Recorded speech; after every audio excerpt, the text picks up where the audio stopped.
Springer is in trouble.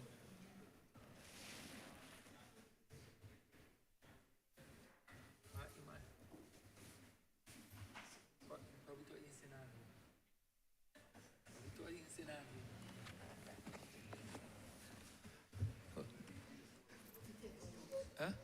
Huh?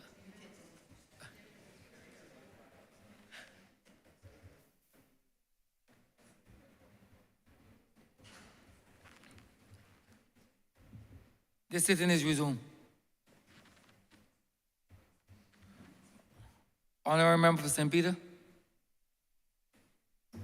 Thank you very much, Mr. Speaker. I will not detain the House too long, but I thought that it was and remains important to at least make some small contribution to the debate of these bills, all relating to civil aviation in this country, to various aspects of the regulatory framework that would govern how we treat as a country to the matter of civil aviation. And I don't think I have to, but I always like to go back to first principles and try to be as simple as possible. Maybe it reflects what is in my head. But Barbados is an island. So you can't walk here from any other country. You either sail here or fly here. And the matter of civil aviation, which is passenger planes as opposed to military, and that's the reason why it's called civil. The matter of civil aviation has always, ever since the advent of aircraft and Barbados being involved, has been a very important part of the development of the country. The first major piece of legislation that spoke to tourism development is the Hotel Aids Act, which I think is a 1958 piece of legislation, the precursor to the Tourism Development Act and the Tourism Development Amendment Act. In 1958 would have been very soon after the first plane, relatively soon after the first aircraft would have landed in the country. And tourism, which was emerging at the time, because sugar had fallen on bad times, we know the history. Europe started to produce sugar from beets. The price in the world market was declining.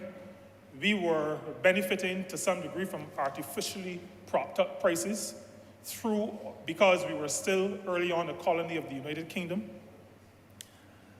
But agriculture, particularly sugar agriculture, was on the decline. And Barbados, for its over 300 years of settlement by the English, had been paying its way. That is probably one of the positives that we have benefited from and inherited to some degree.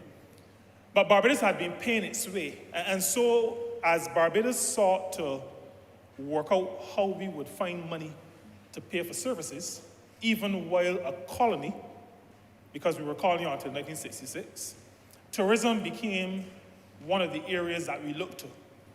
Now, tourism didn't start in the 60s, tourism didn't start in the 40s. Tourism has been around for a long time. Cranes says since 1881. There's been Edgewater. There's been the one above Bathsheba, the Atlantis. The train system in Barbados was designed so that persons could get from Bridgetown to the East Coast, south and east, where the hotels were. But it also meant that, given that tourism was going to be the next stage of our development, or was going to fund the next stage of our development, aviation then became very important. It became important because we needed to bring people here so that they could enjoy what Barbados has to offer. And so because of all of that, and because tourism still retains leadership in the economy insofar as employment is concerned, And insofar as foreign exchange earnings are concerned, it means that the matter of civil aviation must continue to occupy lots of space in our brain, because upon the effective operation of our airport and everything that's covered by by civil aviation, the inspections, the arrivals, the entire gamut of activity that surrounds a plane leaving a destination and coming here, it must remain top of mind when we look at how we develop a country, when we examine the kind of framework we put in place to manage that activity. It is a very integrated activity, and the Honourable Member for St. Philip West, South, spoke to some of that in his presentation. It is not, and the Honourable Member for St. James Central, who piloted the bill, also spoke to that. It is not just a matter of a plane coming and landing at an airport. There's a lot more to civil aviation than that. There are lots of links along the way, a lot of links in the chain that would allow a country like Barbados, an island like Barbados, to benefit from planes landing in this country, landing and taking off. When you speak to tourism, you ordinarily think about people, visitors, sometimes called tourists, coming to your country and being able to get back home. But Mr. Speaker, many of our scheduled carriers, because we talk about skeds, we talk about charters, but many of our skeds, our scheduled carriers, do good business, are able to make money because of the cargo that also goes along with passenger traffic. And that is what helps to make the business model work. You carry passengers and you carry cargo. As a matter of fact, the business model is really, sometimes you will have some of the leaders in the airline industry will say to you, the front of the plane pays the bills, and the back of the plane and the cargo gives you the profit. So that the plane itself and the operation of the aircraft itself is its own business ecosystem. But surrounding that, we have, if there is going to be, when a plane lands, people clean the plane, there's refueling of the plane, there's provisioning, because even if they only serve nuts and water, somebody has to provide that for the aircraft. So that provisioning also becomes a business activity. Provisioning of supplies, provision of fuel becomes a business activity. So there are many benefits, many aspects to the whole economic system that surrounds the matter of civil aviation. The Honourable Member for St. Philip South spoke extensively to the matter of the airport itself becoming an experience that provides benefit for business people, small and large. And I agree strongly with the Honourable Member for St. James Central that not only Gucci should be available in the airport, but leather sandals by the gentleman from Temple Yard could also be available in the airport. It provides that kind of opportunity. We have many people collecting frozen stuff from outlets at the airport to take onto the planes with them because they miss the taste of our new national outlet. I almost say national dish, but national outlet. But there's lots that goes on, that will go on around this whole matter of civil aviation. And getting it right is important because quite a lot of our economic activity depends on us getting it right. Now, we've spoken to the matter of Category 1 status. Being in the top tier of anything carries with it many benefits. You, Mr. Speaker, are often referred to as being in the top tier when it comes to the representation of people who need good representation. If you want good representation, you just don't go to any and everybody. You go top of the line, as high up as you can afford. I added that because... You used good terminology there. The last phrase sounds more applicable. What you can afford. What you can afford. But you go to the top tier.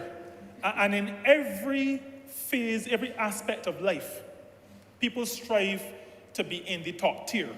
Because that is what dreaming big is all about, aiming to be at the top.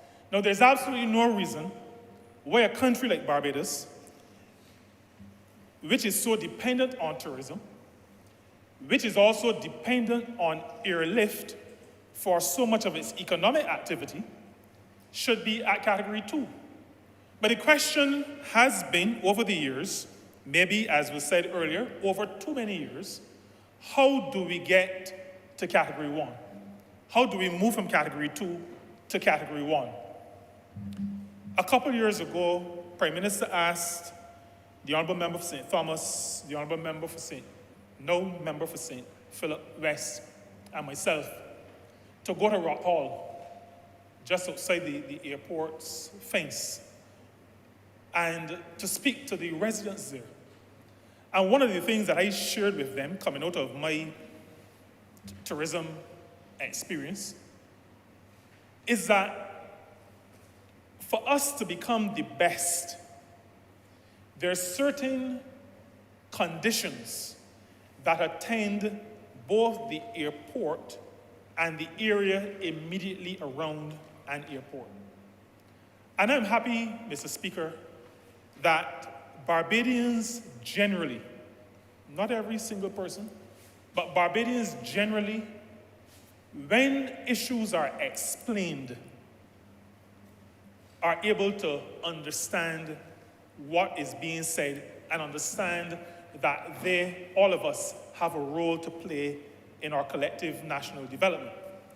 And that was one of the issues, the whole flight path, the matter that speaks to if there's an emergency on takeoff. We know that the two most dangerous parts of flying are takeoff and landing. And the people understood.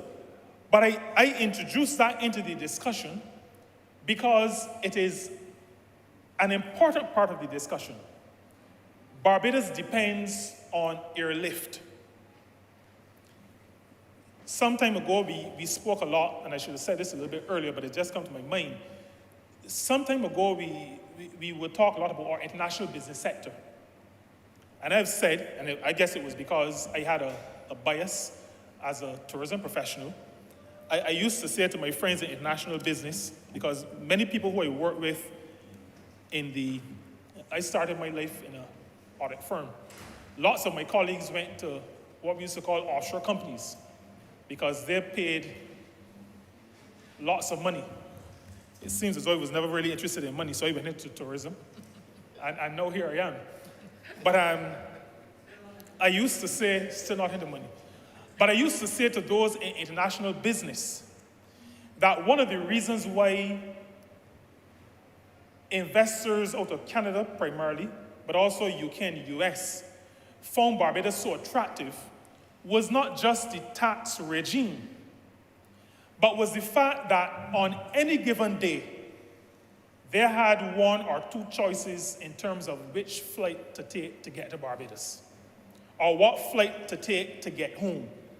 There are many other jurisdictions where you have to plan your schedule so carefully because the flights are not as consistent.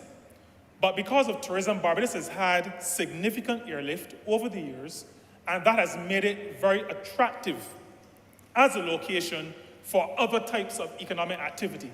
And that is, again, Mr. Speaker, a reason why we have to pay careful attention to how we manage civil aviation in this country.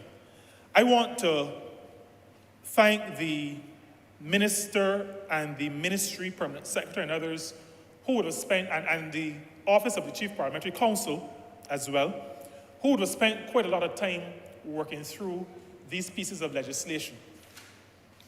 These pieces of legislation will put us on the road to significant improvements in our air transport and in the management of the air transport.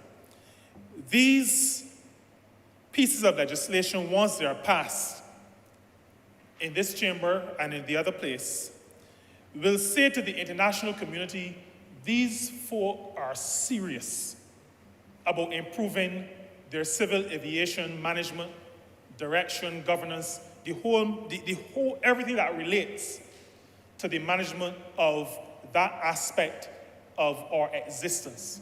It will say to them that they are prepared now to focus on raising standards. We heard issues in terms of security. Obviously, has always been very important in civil aviation, because civil aviation, from time to time, becomes a tool of warfare. So when planes are brought down, when planes are hijacked, that is civil aviation being moved into the realm of what really should be Air Force and a war footing. So security is vitally important for the safety of all those who fly on passenger planes. Training is very important, because the whole matter of air traffic and the guidance of planes into a country, air traffic control becomes critical. Critical. With all the technology in the world, we are still on this planet reliant to some degree on air traffic controllers helping us to have safe landings of aircraft. We've had for quite a while a situation where persons who work in air traffic have not been able to progress, have not had the benefit of exposure to the kind of training that will allow them to move forward. And in recent times, when I've been working with the Ministry of the Public Service, we've heard from the workers' representatives that this is a matter that we need to address. Persons who are cadets for too long, who have not been able to make the next step forward. I am happy, Mr. Speaker, that with the passage of this legislation, some assistance will be unlocked that will allow us to be able to have our people trained, so that even as we move to become Tier 1, Category 1, we do it through improving not just systems, improving not just facilities, but also improving the skills of our people. And there's absolutely no reason why the country that in my father's era and in my mother's era trained teachers for the Caribbean, there's absolutely no reason why Barbados cannot be training air traffic controllers for the Caribbean. We are an educational hub. And this is an area, a very technical area, an expert area that other countries will benefit from. When Barbados acquired an international airport, there were hardly any other Eastern Caribbean countries with international airports. Now, many of them have large commercial carriers flying in directly, and there are needs in some of our sister islands that we can, as good neighbors, be in a position to help to provide, to help to address. And I would want to say that we really have to look at all of the spin-offs that come from Barbados paying the attention that it ought to place on this matter of civil aviation. There's the whole matter of maintenance, additional carriers. These are all areas where the persons, we have lots of people in our country who we consider to be very highly educated. And as far as I am concerned, there is no reason why many of our engineering graduates, our computer science graduates, or our sci-tech graduates from the university, from the campus at KFL, should not be moving into aircraft engineering. And the more aircraft that we're able to attract, then the more job opportunities there are for persons in this country. And the passage of this piece of legislation and then the attendant action, we will see increased airlift. We'll become more attractive to carriers who do not now come to Barbados, particularly out of the United States, where these standards are held to, FAA and others, but these standards are held to very rigidly, and I would add, as far as I'm concerned, correctly so. And that is one of the reasons why we have to make it to the next level. We have to become more attractive so that we can attract more planes, more passengers, and create on the ground here in Barbados more job opportunities for our people. One of the last things I want to say, it was mentioned earlier, but whenever I think about the fact that the administrator and the investigator could end up being the same person, I reflect on my accounting training.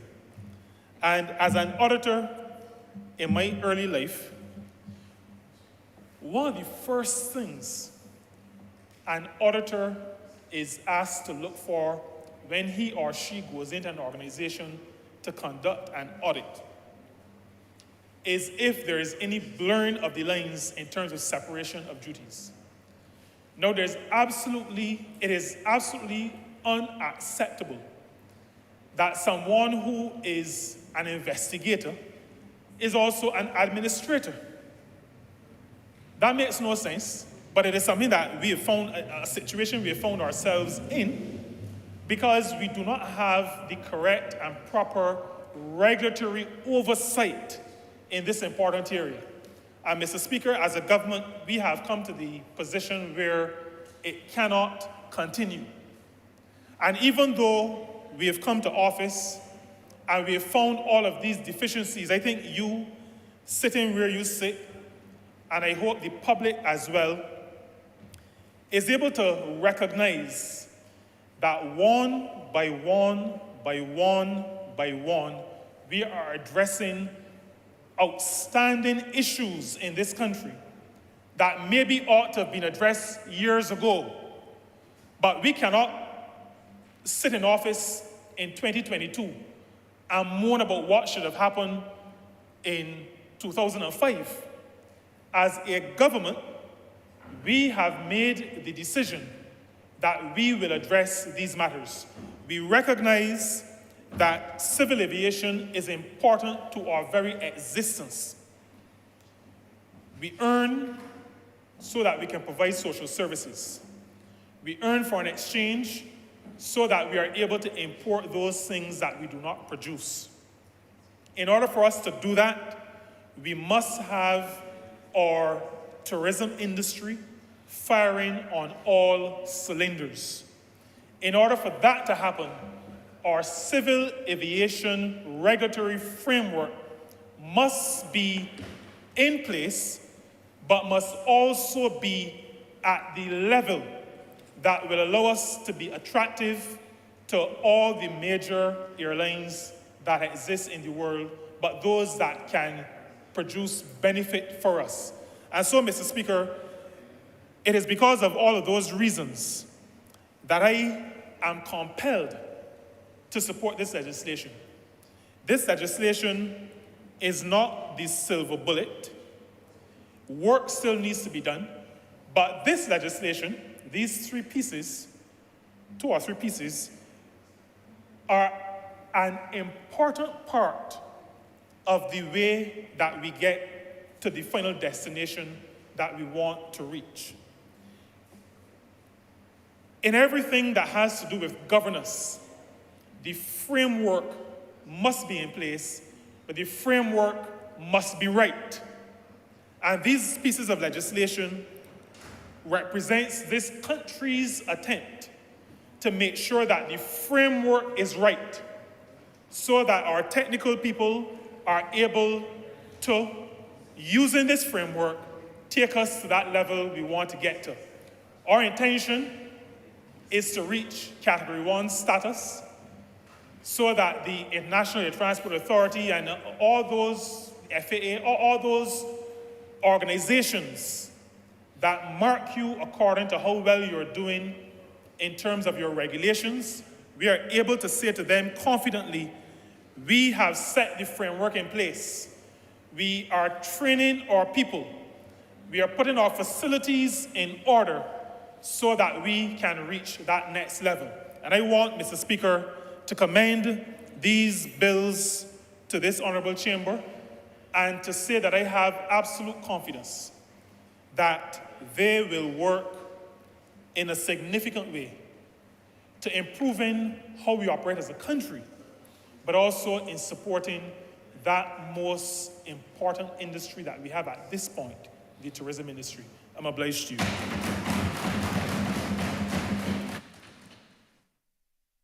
Honourable Member for Christchurch East Central. Thank you very much, Mr. Speaker. I rise to support this important piece of these two bills. Very clear in my own mind, sir, that often we have come to this chamber and laid the foundation, sir, with respect to what we have agreed to out of consultations with the social partnership. And given that we have just debated in this Parliament, sir, the Barbados Economic Recovery and Transformation Plan 2022, I take the liberty at the outset, sir, just to remind the Chamber and the House, and the public, what we stated in that very important document, but not just what we stated in the document, sir, but to remind the country that this government continues to honor its commitments to the transformation, sir, of Barbados. You would recall, sir, that during that debate, we articulated very clearly that we felt that we, notwithstanding the challenges of COVID-19, that we certainly have restored the economic stability that the country required, and that we now must focus on the clear elements to achieve growth, but particularly, sir, to transform Barbados. And I believe that these two bills that we are debating today, sir, form part of how we will transform not just the civil aviation sector, but I believe, sir, fundamentally, how we transform Barbados. And paragraph 137 of the document, sir, spoke to a reform of the civil aviation legislative framework will create expanded opportunities for the development of new air routes. As you know, sir, the document is already a document of the House. New legislation has been drafted establishing a civil aviation authority, an accident investigation unit, and an air navigation services unit as part of contemporary aviation policy in line with ICAO standards, International Civil Aviation Organization. This new legislative framework and the attainment of ICAO standards will lead Barbados on a path to Category 1 status, and with it, the attraction of new carriers. This will significantly expand airlift with the US market and in turn onwards to the Caribbean region and the African continent with Barbados as a southern travel hub. I take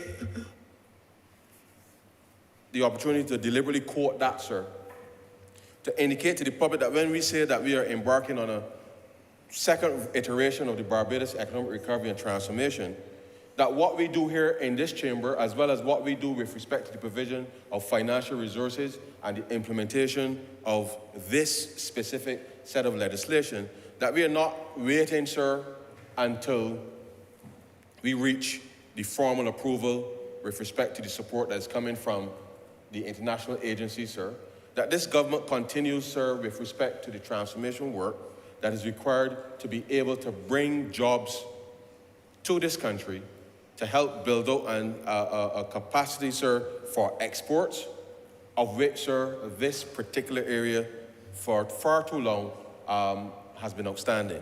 And the truth is, sir, that I know that the honourable member who led the debate and others can attest that the truth is we have long focused on getting people here, yes, and rightly so, as the tourism element. But I believe that that other part of the ministry, sir, that speaks to international transportation is where we have come to start to remedy, sir, perhaps the lack of attention over time to be able to put Barbados on a completely different footing. And therefore, as we embark on this new version of BERT, this particular piece of legislation being debated today, or these two pieces, sir, being debated today, perhaps represent the first steps with respect to our implementation of the BERT plan to ensure that we can change course, sir, with respect to moving Barbados forward.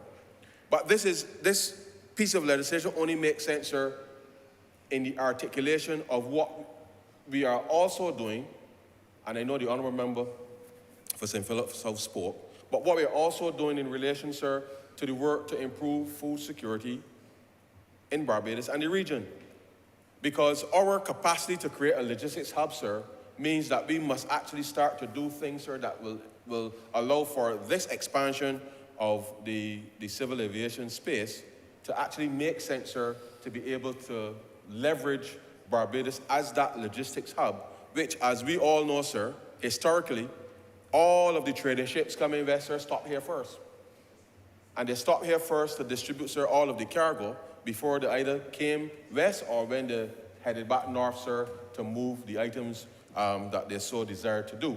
And therefore, as we seek to create new partnerships, as we did, sir, at the beginning of September by hosting the first Afro-Caribbean investment conference supported by the African Exim Bank, then I hope that Barbadians will understand that when this government says that we intend to transform the space, we should not fear, sir, the activities that we're generating, because the extra activity that will come from not just expanding production, but establishing the food terminal right here in Barbados by having expansion, production being expanded in Guyana and as well as Suriname.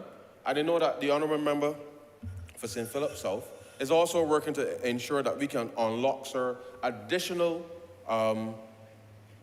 access to agricultural goods and products coming out of the northern Brazil state of Roraima, will equally add, sir, to the already extensive both airlift as well as cargo that goes from a maritime perspective that leaves Barbados, that we'll be able to start filling containers, sir, with respect to moving stuff, not just around the region, but being able to export out of Barbados. Equally, sir, I know that the Ministry of Agriculture is advanced with respect to the sanitary and phytosanitary legislation. And that too, sir, will play a critical role with respect to what we now do, sir, with respect to what takes place within the civil aviation space and the expansion of airlift and connection of new routes to be able to get goods and services, sir, to and from Barbados in a way then that makes commercially viable sense for all the various stakeholders involved. And therefore, this really must be seen, sir, as a very critical component of the puzzle, sir, in how we help to transform Barbados. And it is critically important, sir, that even in the context of yet to be resolved regional travel services, with the demise, sir, of LIAC, you would appreciate that not just these regulations and the legislation, which the legislation will support, but how carriers operate in the region going forward. I believe, sir, that given all of what we are already setting in train, will help any new regional operator that may choose to come to operate from Barbados, will help also, sir, to change the business model with respect to what was being done before. And therefore, it is critically important that as ordinary Barbadians, and the Honourable Member for St. Peter just indicated that it is, I think, all of us appreciate during the pandemic the importance of aircraft landing here and the complexity of activities that are triggered, sir, whenever an aircraft lands at Grantley Adams Airport.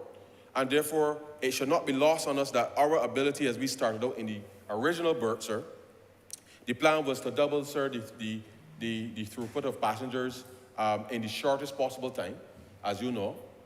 We had embarked on an exercise to engage with respect to a PPP to be able to help build capacity within that space. That plan still remains the case, sir.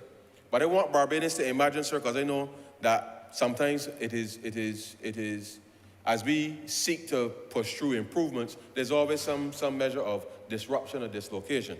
But I want Barbadians to imagine that we have grown accustomed to activities at the airport between 2 o'clock and 5 p.m. in the afternoon, sir, as peak time. That we really want to have activity at the airport 2 to 5, sir, to be relevant throughout the course of the operation of the airport.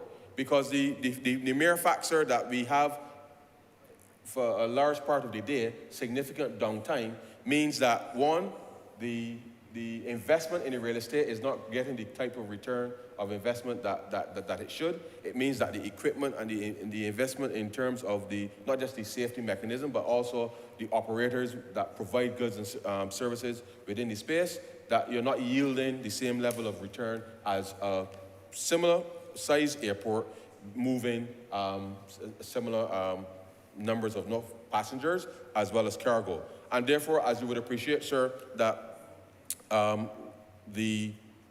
as we discussed within the context of the plan, that the World Food Program is already establishing, sir. We signed an agreement with the World Food Program to establish a hub right here in Barbados, which equally, sir, will serve as a logistical hub for the region, which brings additional services and opportunities, sir, not just for local producers, but certainly regional producers, but equally, sir, with respect to enhancing our capacity within the logistics space.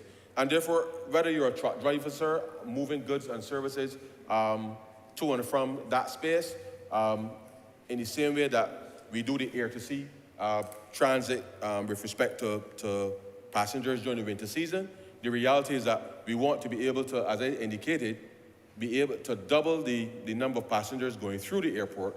But coming with that equally, sir, is to building up the capacity for moving cargo in and out of the airspace. And obviously, sir, the more airlines you have traveling through the space, it means then, sir, more revenue with respect to the Civil Aviation Authority, which the structure is set up to do, because at the moment, sir, as we all know, that revenues are currently being collected by a CARICOM neighbor, and we want to be able to put that to rest in order to ensure then that we can collect that revenue, which is due and owing to Barbados with respect to aircraft transiting the airspace. But in addition to that, sir, as you know, we have already engaged with the support of the African Exim Bank, being able to unlock, sir, traffic moving directly to and from the African continent. We have received some expressive interest from airlines to be able to support that. And therefore, sir, it will require not just the support to move people, but once we're able to open up the markets with respect to the transit of cargo and the provision of whether they're agricultural products or any other manufactured goods, sir, from Barbados, certainly to the rest of the African continent, being able to move those resources, whether by sea or even by air, I know that as this bill contemplates, the reality is that once we can get direct links, sir, within that space, then we know that we will be able to enhance not just the tourism product, but ordinary Barbadians will be able to also to visit directly through the continent without having to go through northern airspaces and having to subject oneself to transit visas and the like with respect to a number of those initiatives. But there's a very, very, very clear and lucrative wedding market within the West African countries, sir. And Barbados is well poised, sir, to be able to leverage a significant part of that. And therefore, establishing this type of framework, as well as which then will pave the way, sir, with respect to direct access flights. And I know that support will be forthcoming with respect to being able to establish that in the short term. Then that too adds additional activity, sir, which these bills will be able to help usher in with respect to being able to have access to a different segment of the international tourist market, and therefore be able then to help build up not just Barbados's tourism product, but certainly the international transport product, to be able to get more traffic coming directly, sir, to Barbados, and equally, as we said, sir, with respect to being able to export more, that once we're able to settle that SPS framework, that we will be able, sir, to export globally any of our products, because they clearly will be certified to so do and move. And therefore, no matter where the air traffic goes, sir, we anticipate that we should be able to get, whether it is poultry, fish, or any other product that may need to be moved quickly, that we can get those out on the aircraft, no matter where they're going, to be able to help ordinary poultry farmers in this country, or the fishermen, sir, who ply their trade, to be able to get their produce out into those spaces in numbers, such that we can help build the foreign exchange earning capacity of the country, so that whilst we are moving people in, and certainly as Barbadians will seek to explore, given these international opportunities, that the clear sense that the ordinary Barbadian, whether you are a poultry farmer, sir, or a fisherman, or any of the other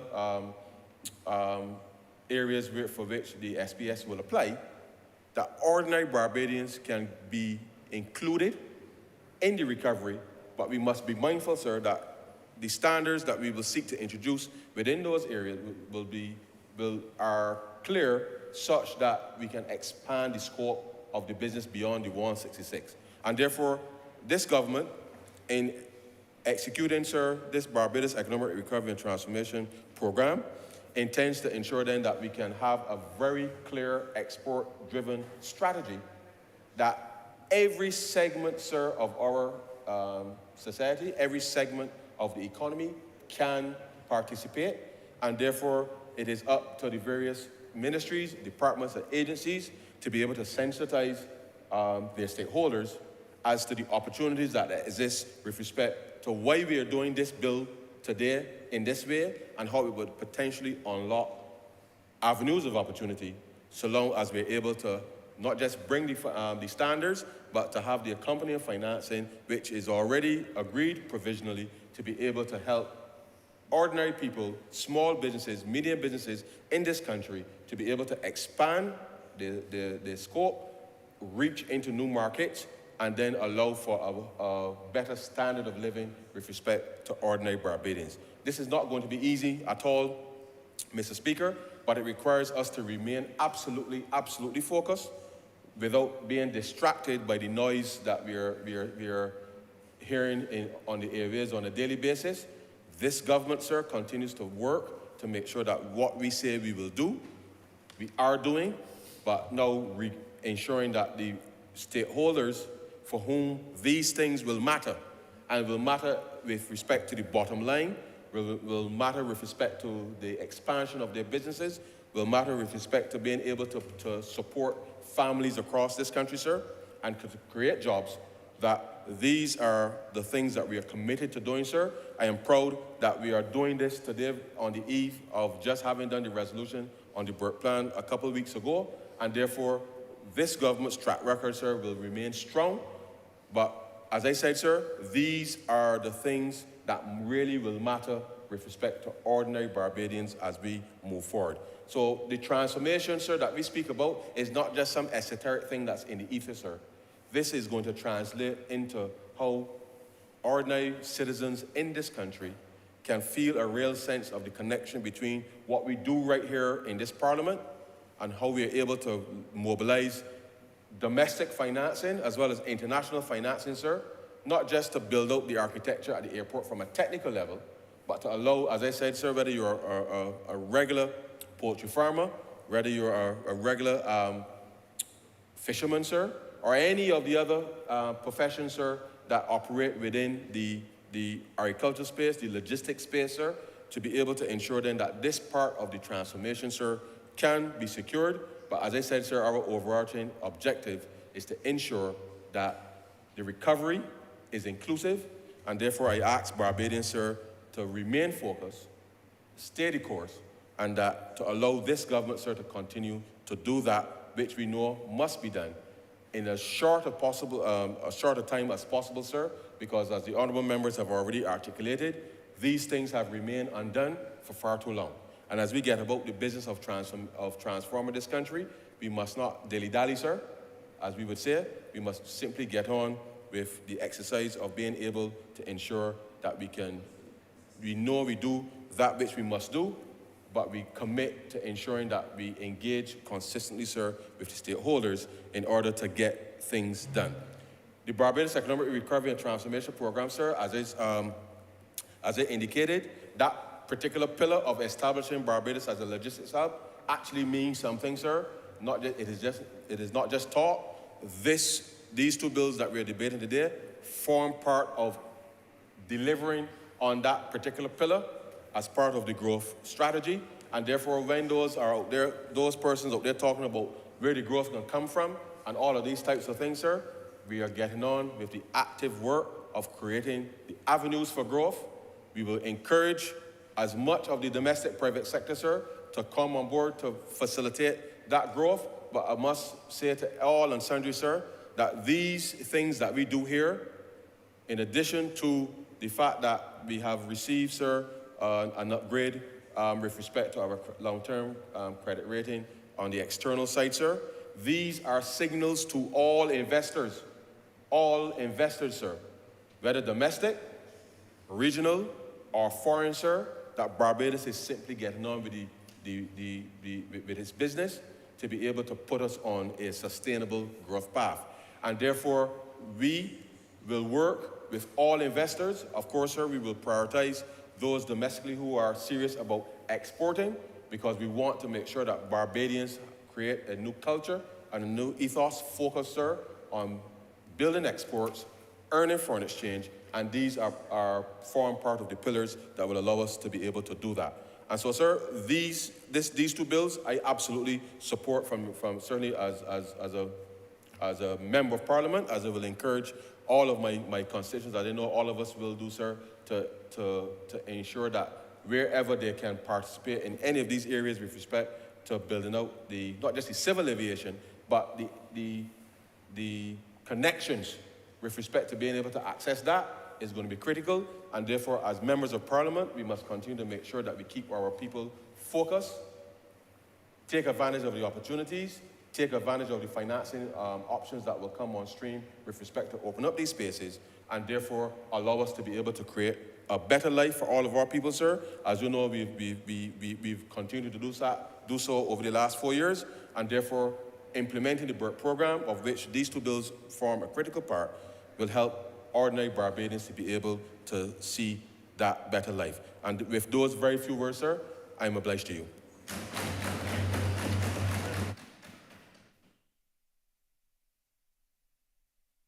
Honourable Member St. Michael West Central. Thank you, Mr. Speaker. I join with my colleagues in supporting the Civil Aviation Bill before this chamber this afternoon. I promise you, Mr. Speaker, I won't delay the chamber unduly, and I will be very short. And I want to assure the honourable member for Christchurch East Central that I have taken careful note of his comments. And in so doing, I understand clearly the signals that he continues to send. And therefore, I want to assure him that the government, as it has done and continues to do, will do everything within its power to ensure that the goals of the BERT program, plus as recorded, will certainly keep us in good stead. Mr. Speaker, there is no denying whatsoever that aviation reform is central, indeed crucial, to Barbados's economic success. It was said before that without aviation, certainly travel to Barbados, a lot of what we can land in Barbados in short time would take extraordinary lengths of time to do so were it not for aviation. And indeed, based on a tourism-based economy, it is absolutely necessary that we continue to reform aviation as it continues to contribute to Barbados' success. It also continues to open major global links that we need so badly in this part of the region. And as we embark upon the reforms as needed, I am certain that those reforms will continue to sustain Barbados' tourism development, and those reforms will clearly help us to realize the goals and objectives that we set as a government. Mr. Speaker, the Grantley Adams International Airport has served this country well, going back to the days when we referred to it as Sewell International Airport. And it is not only because we are able, certainly pre-COVID, we can probably record in excess of 2 million passengers coming through the Grantley Adams International Airport, not because, and thanks to the Barbados Labour Party expansion program at Grantley Adams International Airport, that you have perhaps over 50 shops and more than 3,000 workers directly working with the Grantley Adams International Airport, and indirectly, of course. But when you look and see what we as a government continue to do to build out the infrastructure, and this bill certainly will allow us to have further infrastructural works, not only to sustain employment for Barbadians, but also to increase employment opportunities for Barbadians. In respect of the work undertaken by the Ministry of Tourism and International Transport, and I certainly would like to commend and thank all those workers who were involved in this exercise. As we reviewed it at parliamentary group meeting, you can, and we heard from the Minister of Tourism, it was a task, a major task that had to be undertaken. But I would also like to thank the staff in the Office of the Attorney General, and particularly the staff in the CPC, because they would have contributed in no small measure to what we have before us as a civil aviation bill. And to all of those workers who, and particularly on the aviation side of the business. Mr. Speaker, like you, I'm not an expert in aviation, but I understand the critical importance of aviation to Barbados' economy, and particularly in respect of tourism. And that is why it is absolutely important that the safety of the Grantley Adams International Airport and that the safety of aircraft landing here, that has to be a core priority in any framework for the successful, not only transition and sustainable approach to the development of a country, but recognizing that when you are part of an international civil aviation organization, that you will have to conform to at least the minimum standards that are required by those organizations. Of course, the minimum standards are set, and Barbados, like any good country, would wish not only to meet the minimum standards, but to exceed them. And certainly, it demonstrates, and what we're doing here today demonstrates Barbados' highest level of commitment in respect of reforms in, as it relates to the systems and structures at the Grantley Adams International Airport. Like I said, Mr. Speaker, safety is a very important consideration. Whenever a person decides to travel to a destination, they think safety.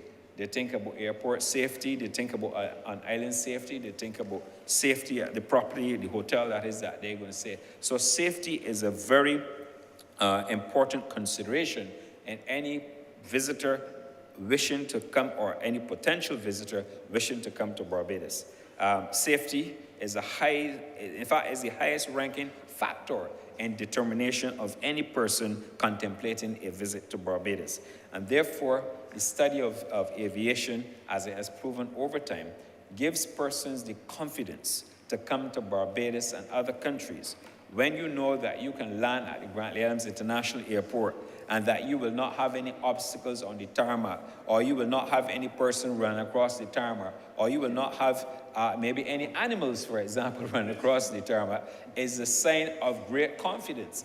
And you know, oftentimes when we travel and we land at Grant Williams International Airport, we don't sometimes recognize the significance of these things.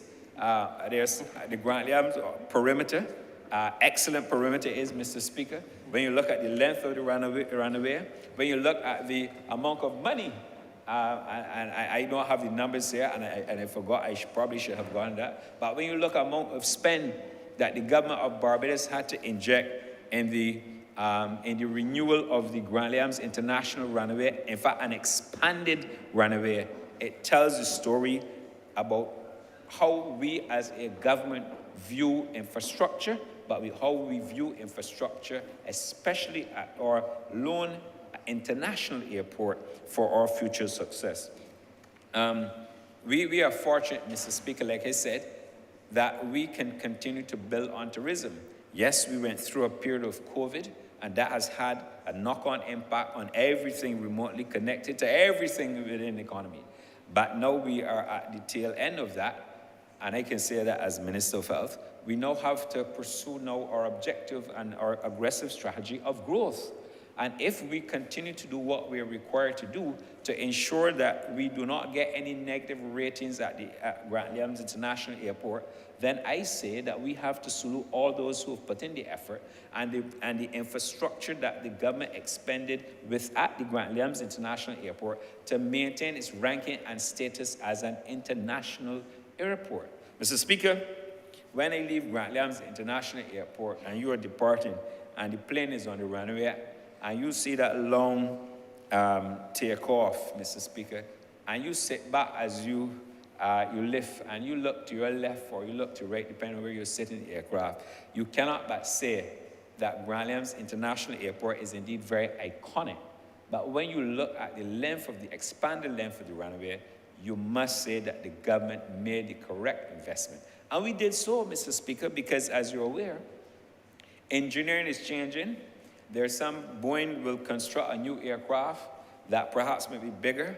You might have a wider body jet. And Mr. Speaker, we are prepared for that at Grant Williams International Airport. So I had to make that point, Mr. Speaker, to complement the vision of the Barbados Labour Party government in terms of where it wants to go. Of course, Mr. Speaker, there are things that we have to do, we have to change, and that too shall come. But we have to recognize that if we are going to prepare ourselves to remain competitive and to become and to maintain a sustainable tourism industry, we have to look at the critical importance of aviation.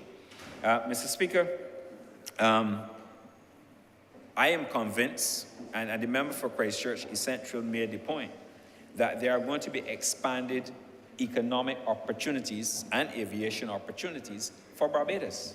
When we start to look at our routes and all the work currently being undertaken by the Ministry of Tourism, when you look and see about all the preliminary work that they have put in place, I am convinced that Barbados will see the expansion of routes into Barbados, and that with additional tweaking, we can also realize additional benefits coming to Barbados. I'm with the Honourable Member for Christchurch East Central when he says that we should not only concentrate on refer to the afternoon core and also the morning, but we also peak times or non-peak periods, as we might say now, that we can utilize the Grant Williams International Airport. I mean, Mr. Speaker, we all know the economics of the airline industry. They tell me that when an airline is parked at the gate, is losing money. It is meant to fly. And therefore, the simple equation should also relate to an airport. An airport without an aircraft parked at the gate is an airport that is losing money.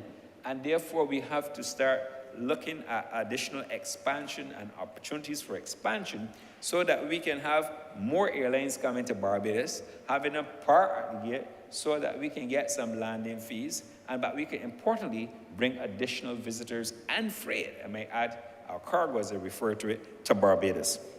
So, Mr. Speaker, I did indicate to the Chamber that I will not be too long, and I don't want to exceed my mandate and exceed my word that I would have given to you. Safe to say that I am sure that after tomorrow I will have an opportunity to speak on matters relating to this subject matter, and to carry on from the solid work done by my colleague minister. Yes, and the work that my colleague minister would have started and obviously would have executed on behalf of this great party, the Barbados Labour Party. And I wouldn't want to get myself in trouble now by speaking to matters for which I have no constitutional responsibility. But in the spirit in which is said and given, Mr. Speaker, I really have to express my thanks to all of those and really reiterate it, because you know, when you think about a civil aviation authority, when you think about all the work, as like I said, Mr. Speaker, the expansive brief that we received, you must say that they have done a tremendous job in helping to guide us. I know we have to move to the implementation stage. This is what we consider to be the first stage when you have the legislation. Once it clears both houses, we have to move now to implementation. And that is when, obviously, the rubber meets the road, because you have to execute. And that is the part that will be coming. So with all that, Mr. Speaker, I want once again to commend the Ministry of Transport and Ministry of Tourism, and International Transport. I want to commend all those who were persons and involved in this exercise in bringing this Civil Aviation Authority bill. It was, I know it was long overdue, not due to the fault of the Barbados Labour Party, because we came into office and we had to fix a lot of things, and this is about another chapter in the story of fixes that we have to execute. So with those few words, Mr. Speaker, I'm much obliged. Thank you.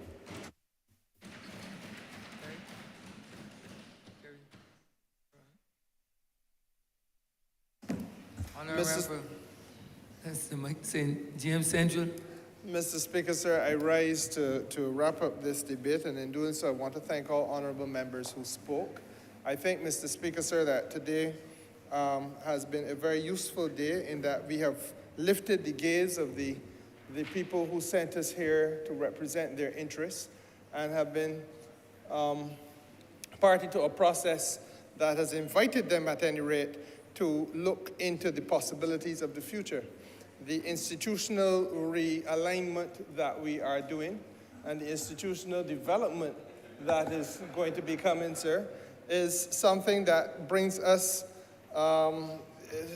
into the zone of a best practice, an international best practice, and it helps us to solve problems, sir, which pre-existed this administration. It pre-existed the administration before that, this one, and the one before that. And to that end, Mr. Speaker, sir, as I said, this is now a national development issue. I am particularly pleased that we've been able to discharge this responsibility without undue partisan political rancor. And I would want to imagine, sir, that now the way forward should be paved with a certain sense of not only the priority of the time, but the importance of the nation to rally around this very useful developmental objective. So that with those few words, sir, I urge that this bill be now read a second time.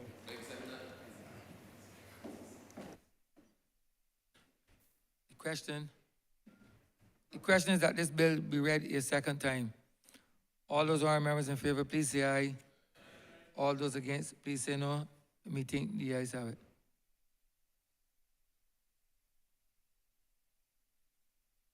Mr. Speaker, I move that Your Honour do now leave the chair and that the House be resolved into committee for further consideration of this bill.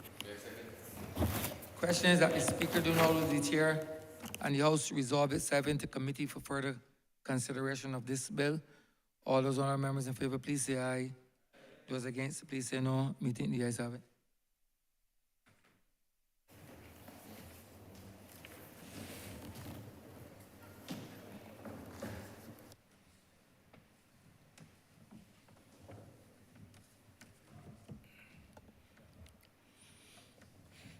This House is now in committee. Mr. Chairman, this is a very long bill, and we ask the House's permission to call in parts. So granted.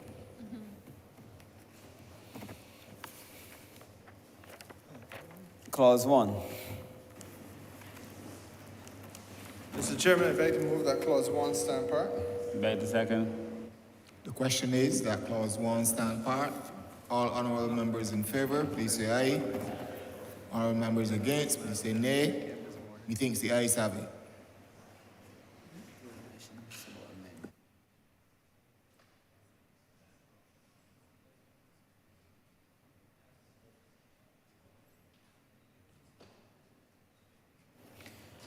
Part 1, clauses 2 and 3. Mr. Chairman, I beg to move that part 1, clauses 2 and 3 stand part. Beg to second. The question is that part 1, clauses 2 and 3 stand part. All honorable members in favor, please say aye. Honorable members against, say nay. Methinks the ayes have it.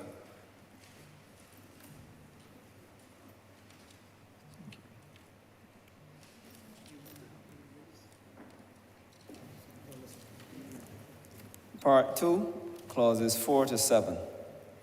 Mr. Chairman, I beg to move that part 2, clauses 4 to 7 stand part.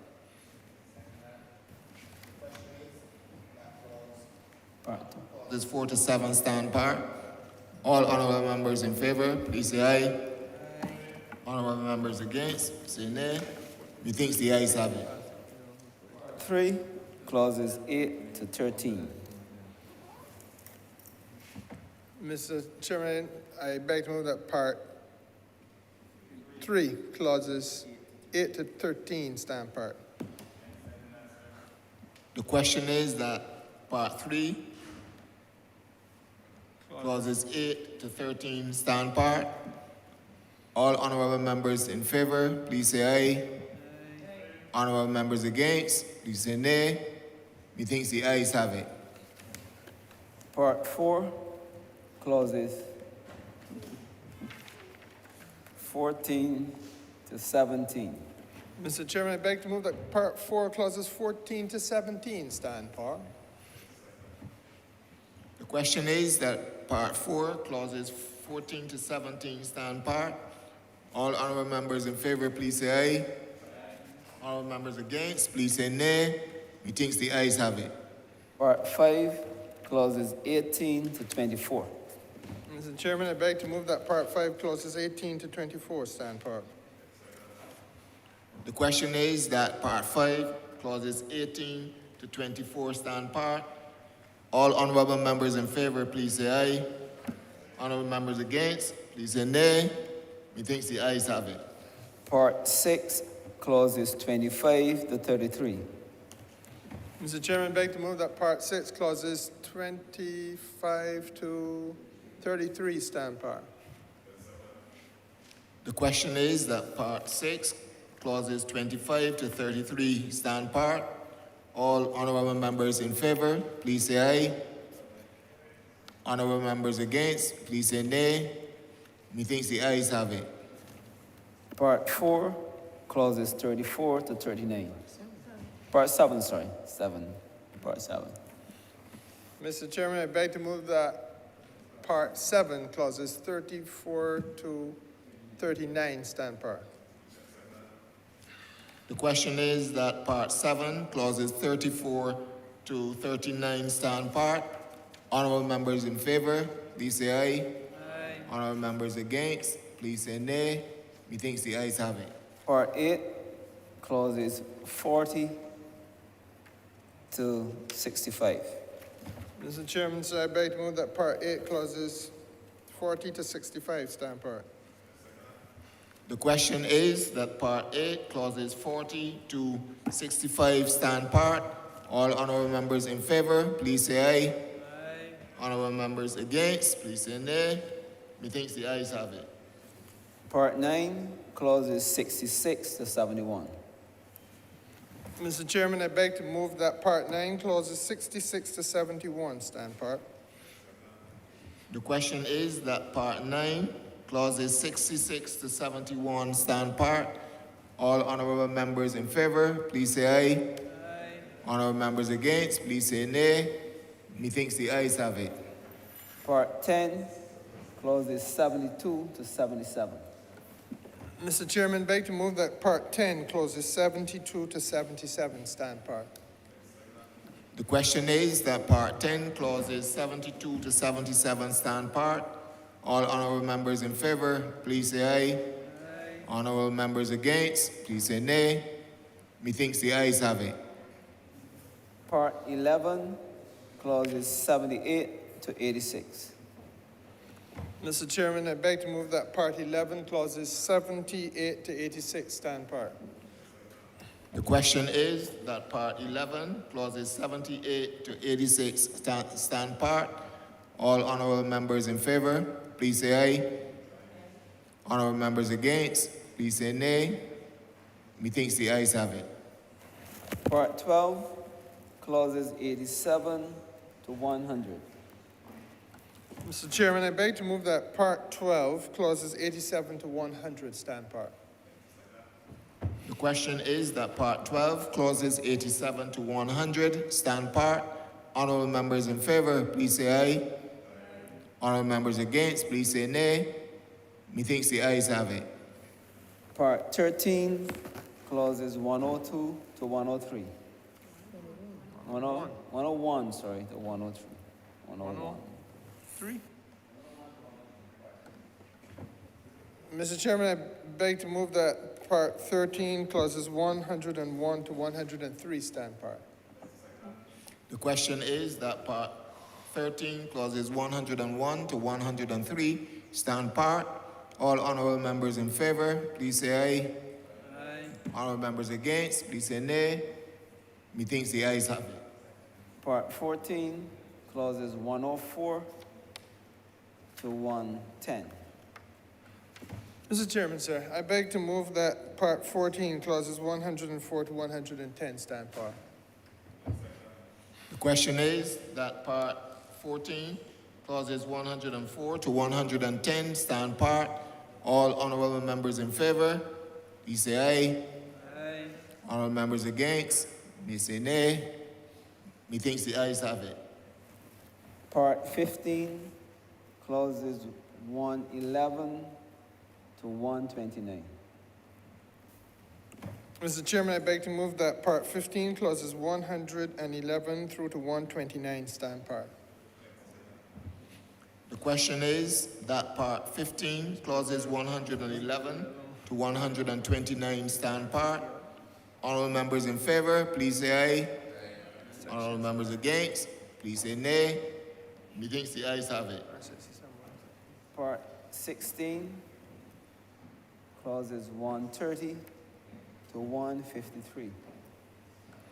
Mr. Chairman, I beg to move that Part 16, clauses 130 to 153 stand part. The question is that Part 16, clauses 130 to 153 stand part. All honorable members in favor, please say aye. Aye. All members against, please say nay. Methinks the ayes have it. First schedule. Mr. Chairman, I beg to move that the first schedule be the schedule to the bill. Be the first schedule to the bill. The question is that the first schedule be the first schedule of the bill. All honorable members in favor, please say aye. Aye. All members against, please say nay. Methinks the ayes have it. Second schedule. Mr. Chairman, I beg to move that the second schedule be the second schedule to the bill. The question is that the second schedule be the second schedule of the bill. All honorable members in favor, please say aye. Aye. All honorable members against, please say nay. Methinks the ayes have it. Third schedule. Mr. Chairman, I beg to move that the third schedule be the third schedule of the bill. The question is that the third schedule be the third schedule of the bill. All honorable members in favor, please say aye. Honorable members against, please say nay. to the bill. Methinks the ayes have it. Instead of. Fourth schedule. Mr. Chairman, I beg to move that the fourth schedule be the fourth schedule to the bill. The question is that the fourth schedule be the fourth schedule to the bill. All honourable members in favour, please say aye. Honourable members against, please say nay. Methinks the ayes have it. Fifth schedule. Mr. Chairman, I beg to move that the fifth schedule be the fifth schedule to the bill. The question is that the fifth schedule be the fifth schedule to the bill. All honourable members in favour, please say aye. Honourable members against, please say nay. Methinks the ayes have it. Sixth schedule. Mr. Chairman, I beg to move that the sixth schedule be the sixth schedule to the bill. The question is that the sixth schedule be the sixth schedule to the bill. All honourable members in favour, please say aye. Honourable members against, please say nay. Methinks the ayes have it. Mr. Chairman, I beg that you now report to His Honour the Speaker the passage of one bill in committee. The question is that I do no report to His Honour the Speaker the passing of one bill in committee. All honourable members in favour, please say aye. All members against, please say nay. Methinks the ayes have it.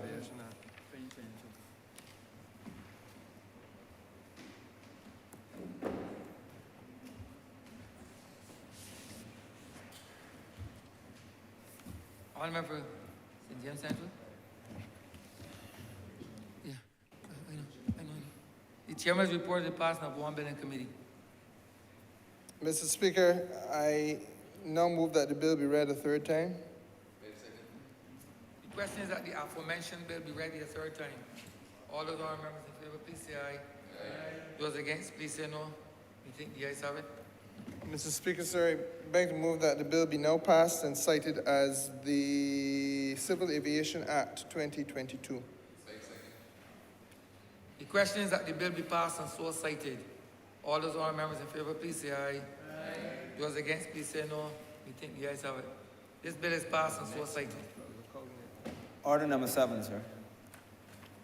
In the name of the Honourable Senior Minister, Minister of Energy and Business Development, to move the second reading of the Civil Aviation, Air Navigation Service and Investigation of Accidents Bill 2022. Mr. Speaker, sir, I beg to move that this bill be now read a second time. The question is that the aforementioned bill be read a second time. All those honourable members in favour, please say aye. Those against, please say no. You think the ayes have it? Mr. Speaker, I beg to move that Your Honour do now leave the chair and the House go into committee, resolve itself into committee for further consideration of this bill. The question is that the Speaker do not leave the chair and the House resolve itself into committee for further consideration of the bill. All those honourable members in favour, please say aye. Those against, please say no. We think the ayes have it.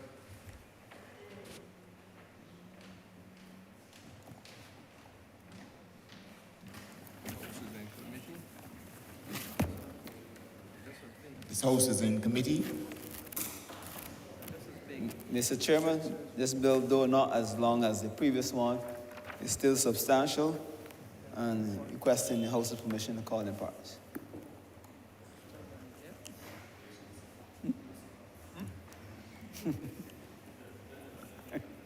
Thank you, sir. Clause 1. Clause 1. Mr. Chairman, I beg to move that Clause 1 stand part.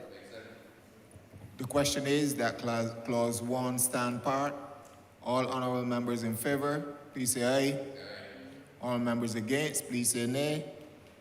Methinks the ayes have it. Part 1, Clause 2. Mr. Chairman, sir, I beg to move that Part 1, Clause 2 stand part. The question is that Part 1, Clause 2 stand part. All honourable members in favour, please say aye. All members against, please say nay. Methinks the ayes have it. Part 2, Clauses 3 to 8. Mr. Chairman, I beg to move that Part 2, Clauses 3 to 8 stand part. The question is that Part 2, Clauses 3 to 8 stand part. All honourable members in favour, please say aye. Honourable members against, please say nay. Methinks the ayes have it. Part 3, clauses 9 to 13. Mr. Chairman, I beg to move that Part 3, clauses 9 through 13 stand part. The question is that Part 3, clauses 9 through 13 stand part. All honourable members in favour, please say aye. All members against, please say nay. Methinks the ayes have it. Part 4, clauses 14 through 46. Mr. Chairman, I beg to move that Part 4, clauses 14 through 46 stand part. The question is that Part 4, clauses 14 through 46 stand part. All honourable members in favour, please say aye. All members against, please say nay. Methinks the ayes have it. Part 5, clauses 47 to 57.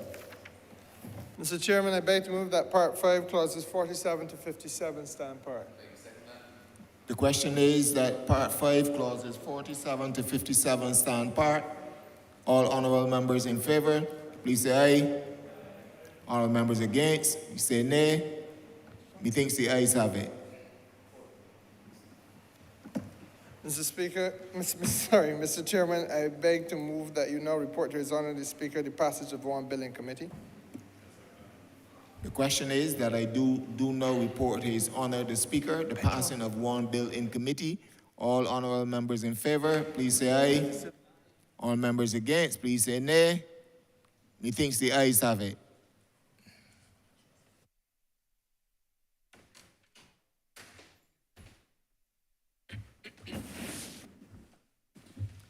The chairman of committees is reporting the passing of one bill in committee. Honourable Member St. James Central.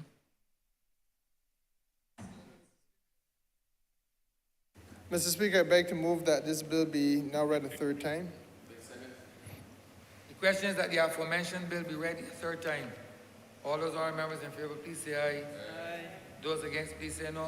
We think the ayes have it. Mr. Speaker, sir, I beg to move that this bill be now passed and cited as the Civil Aviation, Air Navigation Services and Investigation of Accidents Act 2022. The question is that the aforementioned bill be passed and so cited. All those honourable members in favour, please say aye. Aye. Those against, please say no. We think the ayes have it. This bill is passed and so cited.